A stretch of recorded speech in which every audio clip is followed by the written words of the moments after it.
दोस्तों जय माता दी। नक्षत्र चरण की सीरीज में आज हम बात करने वाले हैं 14वें नक्षत्र चित्रा की, जिसके 2 चरण में बुध महाराज की कन्या राशि होती है और बचे हुए 2 चरणों में होती है शुक्र महाराज की तुला राशि। इसके देवता मंगल होते हैं तो थोड़ा इन्हें एग्रेशन तो रहता है, परंतु वो एग्रेशन इनके कर्मों में होता है। ये साधारण नक्षत्र नहीं है, ये सृजन, डिजाइन और चमकती प्रतिभा का नक्षत्र है। जहां अन्य नक्षत्र संरचना बनाते हैं, चित्रा उसे सुंदर बनाता है। इसके देवता जो होते हैं वो वास्तुदेव होते हैं, विश्वकर्मा जी होते हैं और चमकता मोती इसका प्रतीक है। ये नक्षत्र या तो व्यक्ति को महान रचनाकार बनाता है या फिर पूर्णतावाद में उलझा देता है। तो सबसे पहले हम बात करेंगे चरण 1, प्रथम चरण की बात करेंगे। और प्रथम चरण में राशि तो कन्या है, तो एक ग्रह हो गए बुध, नक्षत्र के जो ग्रह हो गए वो हो गए मंगल, और जो आपके चरण स्वामी हैं वो सूर्य हैं। अब आप देखिए जरा, मंगल और सूर्य अग्नि तत्व वाले हैं, ऊर्जा देते हैं, कर्मठता देते हैं, और बुध देता है बुद्धिमत्ता। तो आनंद वाला चरण है, बहुत अच्छा चरण है। तो गणपति जी की आराधना, हनुमान जी की आराधना और सूर्य भगवान को जल, यदि आपका चित्रा नक्षत्र प्रथम चरण है तो आपको ये करना चाहिए।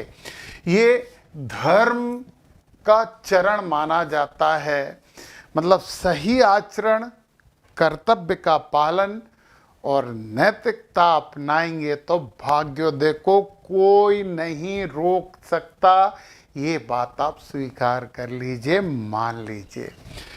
इसका जो तत्व होता है, अग्नि तत्व होता है, बड़ा एग्रेशन, नेतृत्व, ऊर्जा, उत्साह, जोश, जल्दी निर्णय लेने की क्षमता, प्रेरणा देने की क्षमता, आत्मविश्वासी, जोखिम लेने की क्षमता देता है। गुस्सा बहुत जल्दी आता है, धीरता बहुत ज़्यादा होती है और अहंकार भी आ जाता है कभी कभी। चलिए अब हम बात कर लेते हैं द्वितीय चरण की।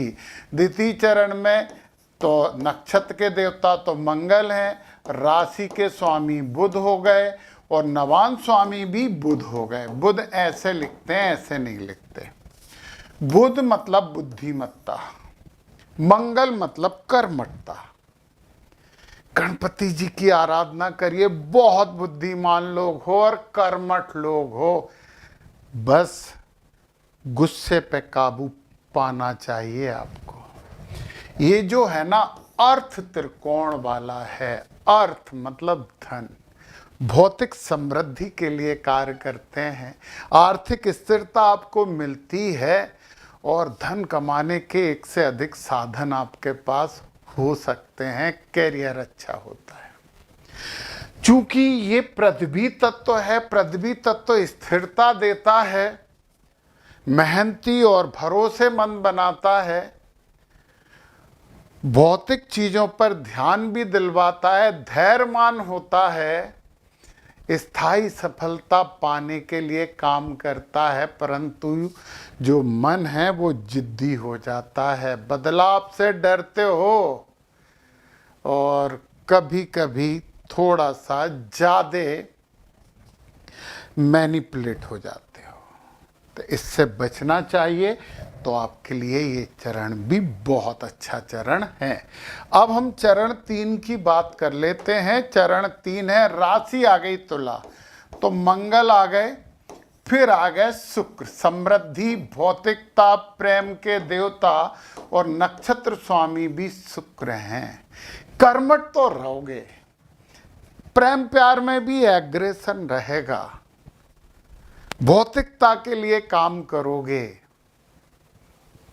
ये अच्छी बात है। शुक्र भी गुरु ही होते हैं, और मंगल एग्रेशन के साथ भौतिकता प्राप्त करने के साधन दिलवाता है, और आप खुद सोचते हो कि मुझे ऐसे साधन मिलें कि मैं भौतिकता को वरण कर सकूं।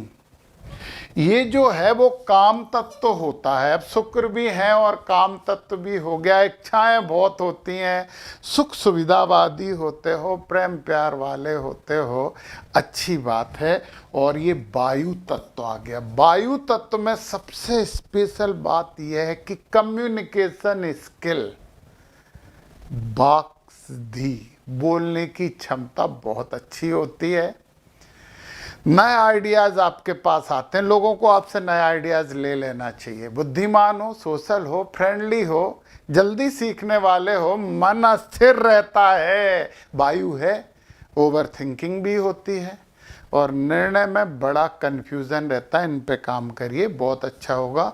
शुक्र महाराज के लिए लक्ष्मी नारायण को मनाइए, कन्याओं को कुछ ना कुछ गिफ्ट देते रहिए।